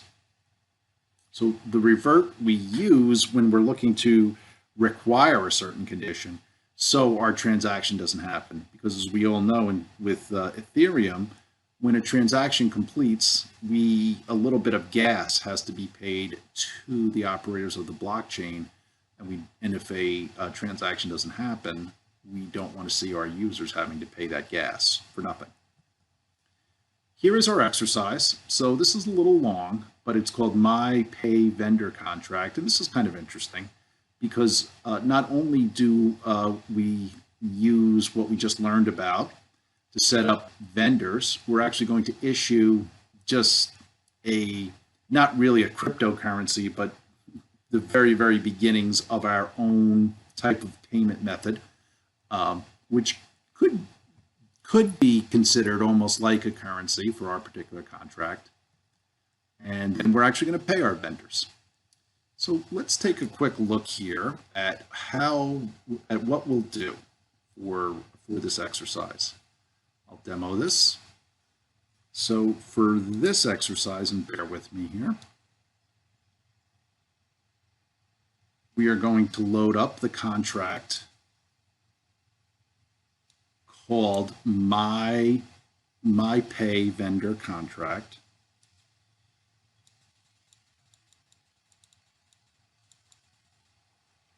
And I have already compiled it, and I have already deployed it.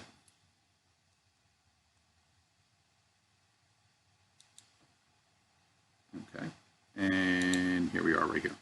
So what we want to do here with this one, I'll just run through one iteration of it. Let me clear the console. And we can see here we have our Ethereum accounts, and we're using our simulated Ethereum node called JavaScript VM.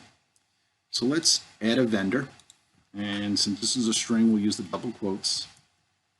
Maxes, that's what we'll call them for now. And we have to provide Max's Ethereum wallet address. So let's go up here just so we can be consistent and copy it. This is the copy button right here. We can see that we've copied it into the clipboard. We got to be a little careful here. And we've just input Max's wallet address. And let's say we owe him 35. It's just 35 for now. And we'll click Transact. And that was successfully mined. And now we are going to, well, now we could add other vendors too in your exercise you're going to, but for right now, we'll only go with one. And what we'll do here is now we will issue, I guess, what we can call a cryptocurrency. Let's go into issue here. And to issue, we have to have an issuing address. So let's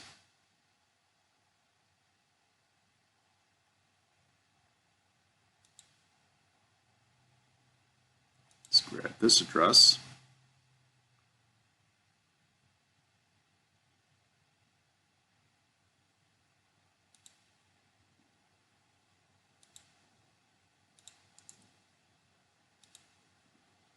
And let's put 100 in here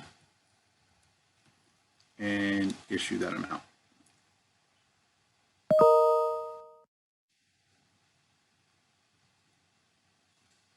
Let's go back here, get this address.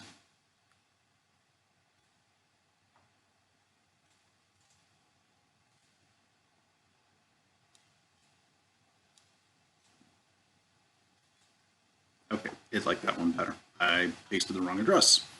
So now let's look at with this address still in the buffer. Let's look here and get the balance. We can see, ooh, this wallet has 100. That's great. How many vendors do we have? We have one. And what is our issuer balance currently? Oh, I have 100. That's great. And we can see the issuer. Here is the address. Let me clear the console here and let me click the send. Now the send will send 35, because I've already put in 35, the amount of 35 from my wallet to Max's wallet. So let's click the send, and that was successful. Now let's look at my new balance here.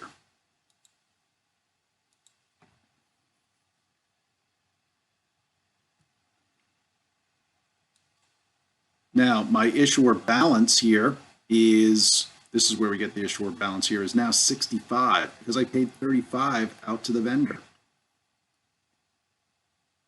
And again, we can look at the vendor information too if we pass in the vendor ID numbers. So go through this and take a look and see the actual steps for completing this this lab. So what I did was I put a vendor address in and I entered an amount that we owe him or her. In this case, it's Max's. And then we filled our wallet with 100, it could be Ether for now.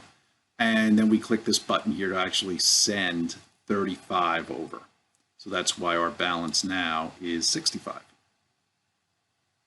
And this was always our issue balance here, so that's why it still remains at 100, because we issued 100 Ether to this wallet right here, which ends in 733C.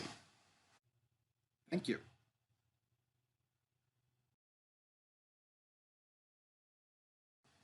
Welcome to this lesson, Solidity Programming, presented by Coding Bootcamps.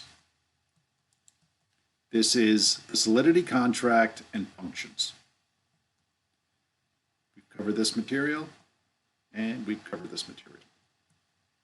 So far we have learned about data in Solidity, integers, strings, booleans. We have also learned about how we use loops. We have learned about data structures, and now we're going to talk about functions. So functions have visibility.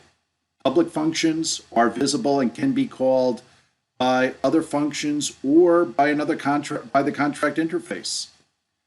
Internal functions can only be called from within their own contract. Private functions can be called by other functions within their own contract and cannot be called by other contracts. And external functions can be called from other contracts. And we can see here some examples. Here is a function that is public. It's view. We'll talk about view. And it returns, in this case, it takes a string and it takes two strings, and you can see here what it returns. This particular function accepts two strings and does something, and we have a private function here, and we have a public function here that does some setting of an integer, and you can see here we have a function that's declared as external. And we use, in this case, Remax here to work. Thanks for watching. Feel free to add your questions as comments down below. Work with the data that is managed by our functions. So Solidity supports calling functions from other functions. So a function call can have input parameters. A function call may or may not return data. So we can see here, we have a function here. We can see the curly braces that is calling the user count data. And we can see here how it's actually used. We can see here user count. This function is down here. We can see that function add user is actually calling user count. Functions can be called from other contracts. That is possible. So we have this contract user base here, and it is able to call a contract from, it's able to call from another contract. However, that contract must be instantiated. So we can see here that it is using the new, so to declare a new contract within a contract. So this whole data right here is actually another contract. Inheritance.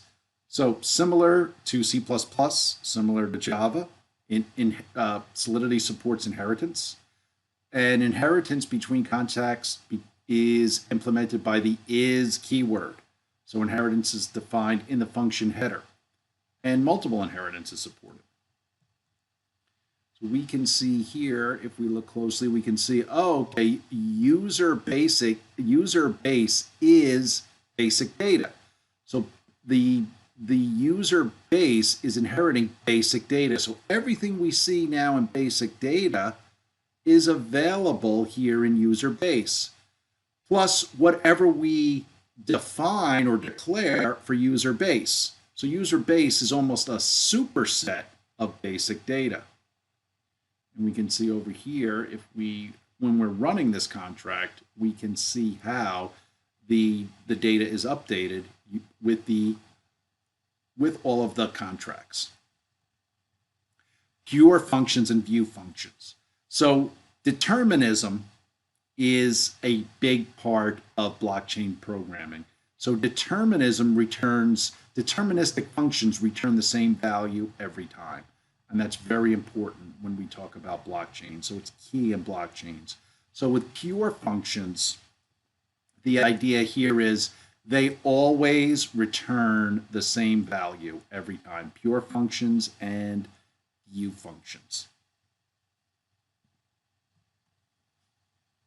And we can see here examples of pure when a function can be declared as pure, you will actually get reminded or get Solidity will actually make some recommendations to us that functions can be declared as pure. Pure functions can only interact with other pure functions or view functions. So we see here that there is a function here that is interacting with pure, and it doesn't work until we declare this function here, test P, has to be declared as pure before they will all work together within the same contract. And there are function modifiers. So function modifiers are almost testing for certain conditions before they will run. So only admin user, we can see this one here. So a user has to be able to fit into the role of an admin before a particular function will work. There's also functions that have to do with a certain time. So if that time has not been reached yet, the function cannot be called. So function modifiers look for particular conditions. Constructors. Constructors are the first functions to be run when a contract is initialized. So these functions are optional, and we can actually initialize and essentially set up what is existing as soon as we initialize or compile the contract. So we can see here, there is an example here where the wallet is declared as my wallet. There are fallback functions. With fallback functions, it doesn't have a name. So anything that calls the fallback function will run or set a variable, and a fallback function must have external visibility. We can also overload functions. So you could have several functions within the same contract that are the same name. And the way that Solidity knows which contract we are calling is because of the way the parameters are set up. So we see add user here, a function called add user, accepts 2 string parameters, where there's another one, add user, accepts no parameters. So the way that we actually call the function will determine which one of these functions will actually be executed in the contract. So here is our exercise. So we can paste, this goes over these 2 pages. So let's take a quick look at this contract. We can see it here already in my remix environment. A few things we need to do first. There's a step 1 here to remove the comment. The parts of this contract are commented out. So remove the comment here. Comment indicators, or the block comments. So we can see that now this basic data is available. And notice here, user base, the is keyword is here, meaning that this contract user base inherits from basic data. So and we could actually compile this without but we get some warnings. And let's just check on these warnings. That looks okay so far. What we can do is remove these comments, and that will add that inheritance in. Oh, and then we see a step 3 here. So notice here on step 3 that we are actually calling another function from another contract, hold data. Where is that? Oh, that looks like it's up in this contract here. Notice we have contract hold data, contract basic data. So we are going into this contract, user base, which is calling the functions from another contract. And we can see here the new keyword is being, so HD is going to be, it's going to have all of the functionality of contract hold data, which is up here. And we see step 4, remove these, okay? And then we see step 5 is to remove the slashes which are commenting out. So if we remove all of these and we recompile,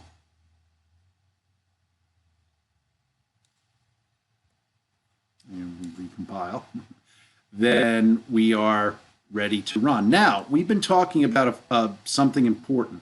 So we have one Solidity file with many contracts. So notice here, now we have many contracts here. So it's important that you look at the way the exercise needs to be run. So you need to look at your learning materials to determine which contract to use at this time. And let's go back here.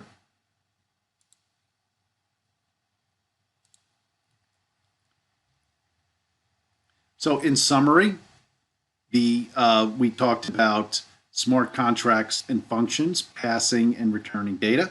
We talked about smart contract function visibility, either public, private, etc. Calling and declaring functions, inheritance, pure and view functions, function modifiers based on times, owners, other criteria, constructors, and overloading functions. And please look at these additional resources. And if you require more training, please check your training materials. In the next section, we'll be talking about actually making payments and transactions. Thank you.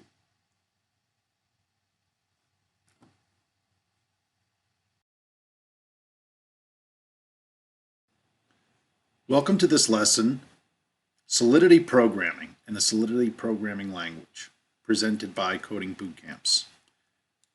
In this lesson, we are going to look at making payments in transactions and also some other items. And we've covered this, and we've covered this.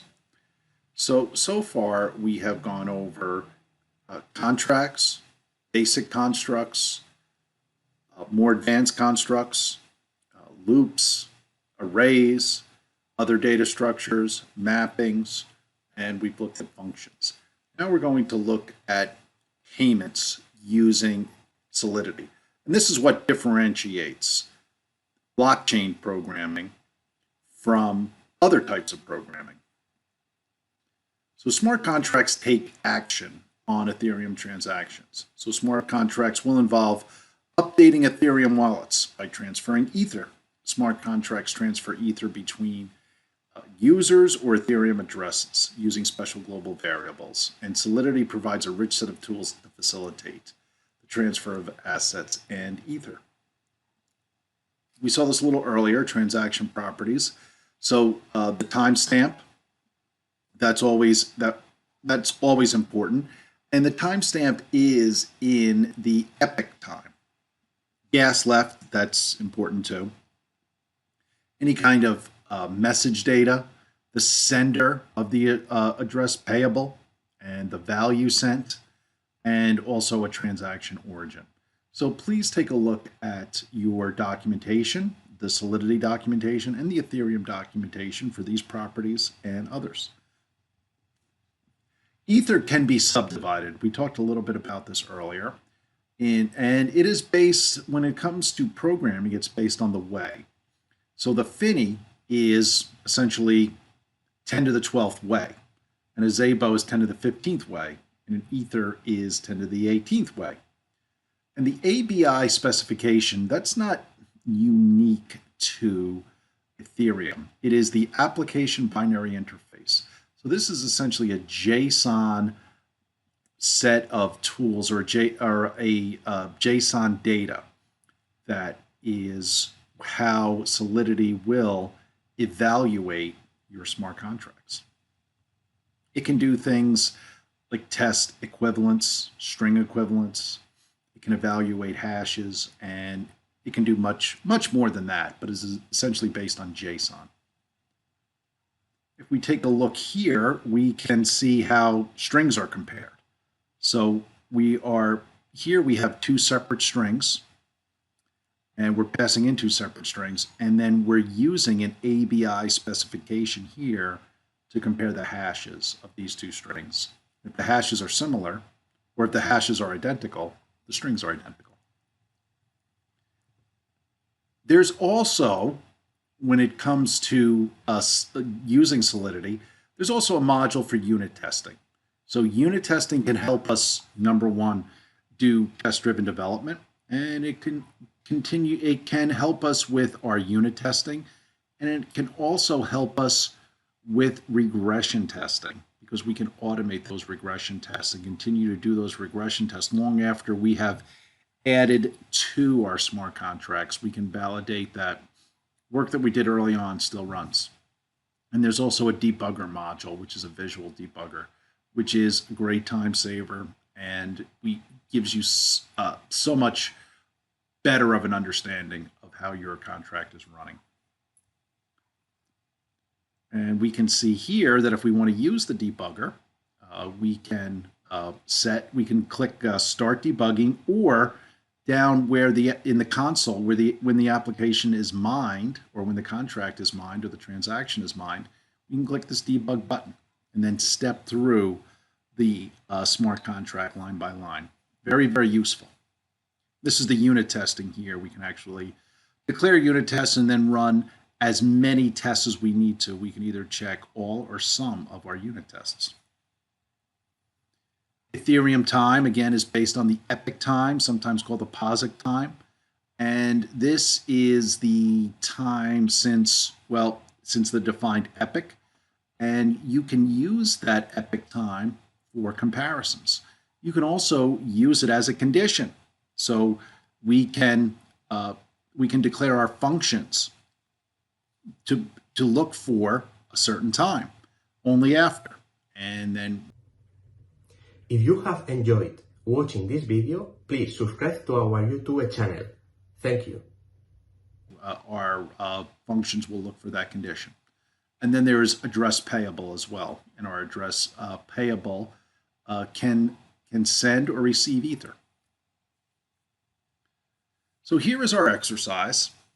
So we are going to put this into a browser.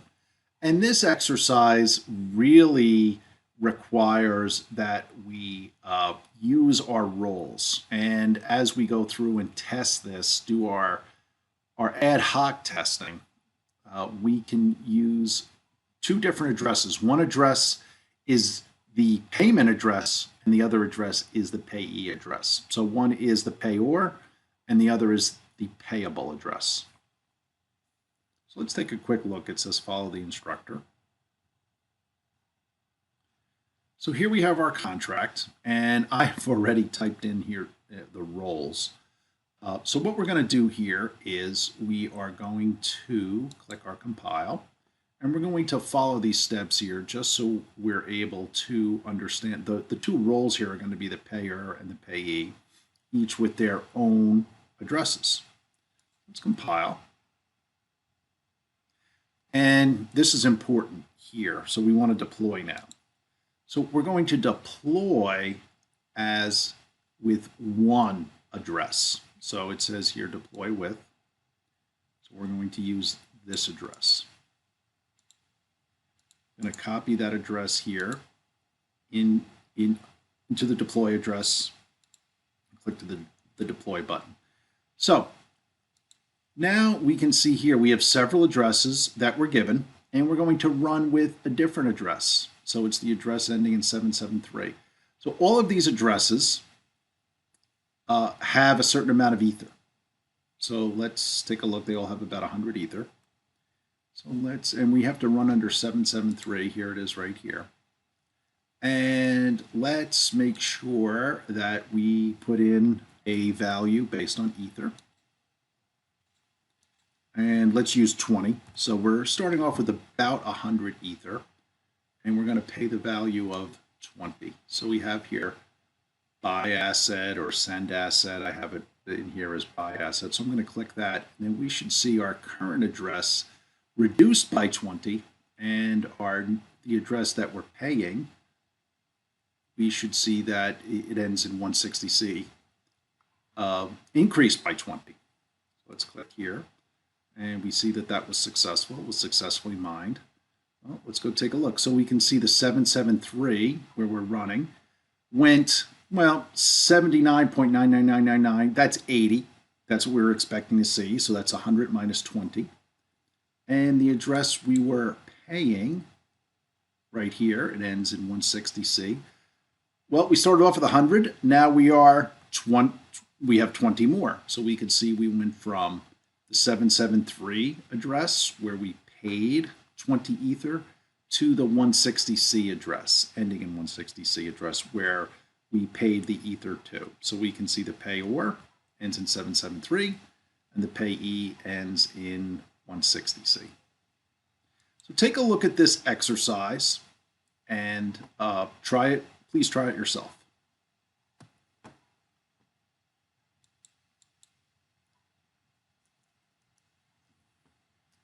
And we just did the follow me.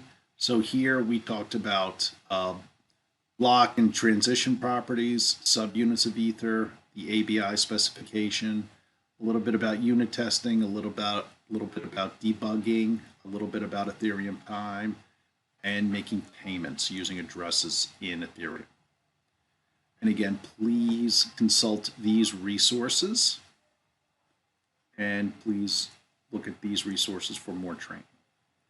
And next, we're going to look at Truffle. Thank you.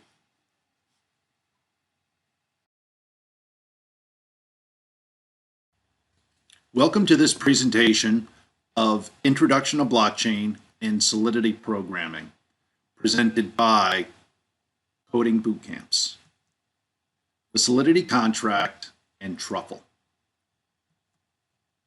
And we've covered this, and we've covered this.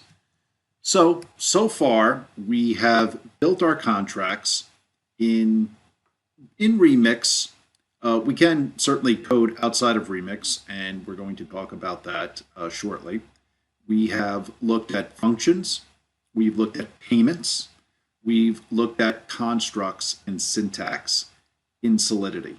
Now we're going to talk about a framework to build our smart contracts using Solidity for Ethereum.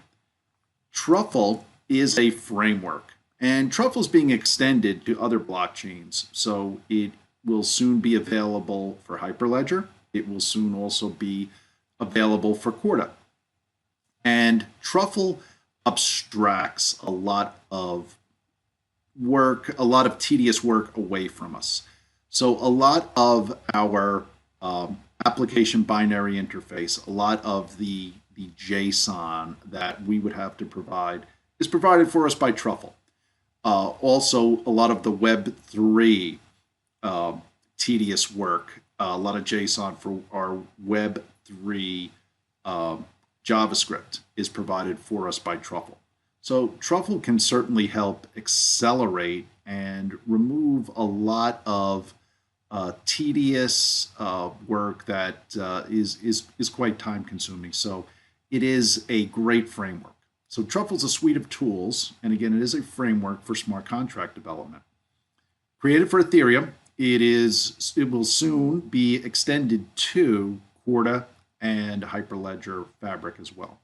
So Truffle creates projects for us, so it initializes projects for us, compiles contracts, tests contracts, migrates and deploys contracts, and works with us to help debug contracts.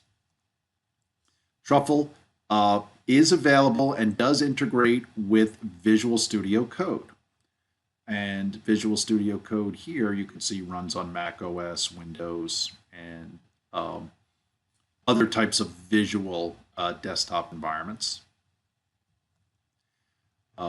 We can see here, this is Visual Studio Code right here, and you can see that we have a Solidity contract in here, and we're actually able to, we're running within a Truffle project. So you can see here the command Truffle compile. So to install Truffle, you can start by installing Chocolatey. We do need Node Package Manager and Node.js. And to install Truffle, we want to run this command right here, npm install -g truffle. One place you may also want to go is actually onto the Truffle community's website and look at the steps there for installing Truffle, because there are several different ways. This is one, but depending on which version of which operating system you're using, you do want to check the latest vendor documents. We can see here what we're doing, and this is within Windows. We can see here that we create a Truffle project directory. You can see it right here. And then we switch to that project directory within our console, and then we run truffle init, which initializes and creates all of the folders within our Truffle project. And then we'll have to bring in our smart contract code at the very least. And we may need to provide other information in there that is proprietary to our project. And sometimes if we are using Microsoft Code, if we're creating, we may be dependent upon, say, a test suite. So you can see here that we may have to pass in some imports here. So if we want Truffle to, if we want to use it for testing and smart contract development together, there is a possibility that we may have to do some importing of some additional resources. So migrations are actually JavaScript files that are used to deploy contracts to the Ethereum network. So they look like they're JavaScript, but they look like configuration files, and we in these migration files we input the address of the Ethereum environment. Usually we start off with the test environment, and then we work all the way up to the live Ethereum environment. And you can see here the command is truffle migrate. And we can see here what the migration files have in it. So this is part of it. It's not everything in here, but this is, you could have a lot more. So this is a complete migrations file, but we could certainly have a lot more in here. And migrating and deploying using Truffle. So to deploy a contract, a connection to a blockchain is needed. So Truffle has a simulated local blockchain that you can use for testing and development. Very, very similar to the Remix simulated environment. The difference is that it is, for the most part, all command line, and whereas Remix is a lot more visual. And but you will see addresses, and you will actually see Ether, that is test Ether, that comes with the Truffle development environment. So we can see here, we can see accounts that are right here and some private keys. So this is the Truffle development environment, and you do need to be in what's called develop mode. So you can see here we are in develop mode. And then we are able to access the test accounts and the test private keys that come with Truffle. And you can see here we ran the migration using the Truffle test account. So you can see here we're getting some feedback, and you can see here from, in this case, we just needed the migration JS file, JavaScript file that came with the base project. Now there are going to be times, it's prefixed with a 1. There are going to be times where we need a file that's prefixed with a 2 that has additional information on top of this. That's when we are going to live Ethereum environments or external Web3 environments such as Ganache. Ganache is a tool that allows us to stand up a local Ethereum node. It's not like this environment that comes with Truffle, and it's not like the environment that comes with Remix. It's not like those simulated environments. Ganache gives us an actual simulated or actual test Ethereum node that we can install locally. We do have an exercise with this lesson. It's a pretty basic exercise, just because there's so much to get familiar with, so much to start doing with Truffle, but this is a good way to start. What we're going to do in the exercise is, and take a look at the exercise, but we are going to, in our environments, we are going to be downloading and installing Truffle, and we're going to create a project. So we will be typing Truffle in it, and that will create a project for us. I've already done that. So if we take a look here, it creates this project for us with some of the resources we'll need for our Truffle project. We most likely will have to add to this. One of the directories that's, well, all of these are important, but our contracts directory will have our smart contracts. So in this case, I've already copied smart contracts to it. And what we are going to do is we are going to run a compile.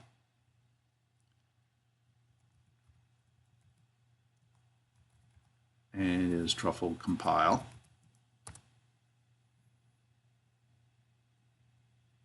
To compile a contract. So take a look at that.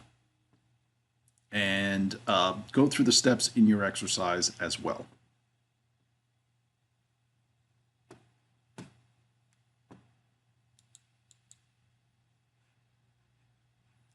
So again, install Truffle, create a Truffle project, paste in a new contract, and compile the contract. And we see here what we talked about here was Truffle integration with Visual Studio Code, installing Truffle, compiling a project with Truffle, and migrations with Truffle. So again, please also take a look at these additional resources in your learning materials, and also for additional. Thanks for watching. Please like and share this video. Training, please look at these resources that are also part of your learning materials. Thank you.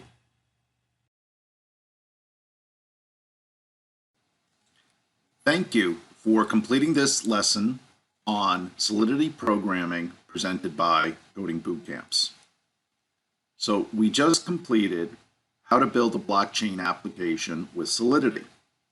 And again, the topics that we learned in this class are introduction to blockchain technology and how ledgers work, blockchain structures and types, operation and mining, introduction to Ethereum and some Ethereum Basics, introduction to Solidity in the Remix development environment, our Solidity contracts, the constructs in Solidity and the functions in a Solidity contract, and also making payments and transactions with a Solidity contract. And we also had a brief review of Truffle.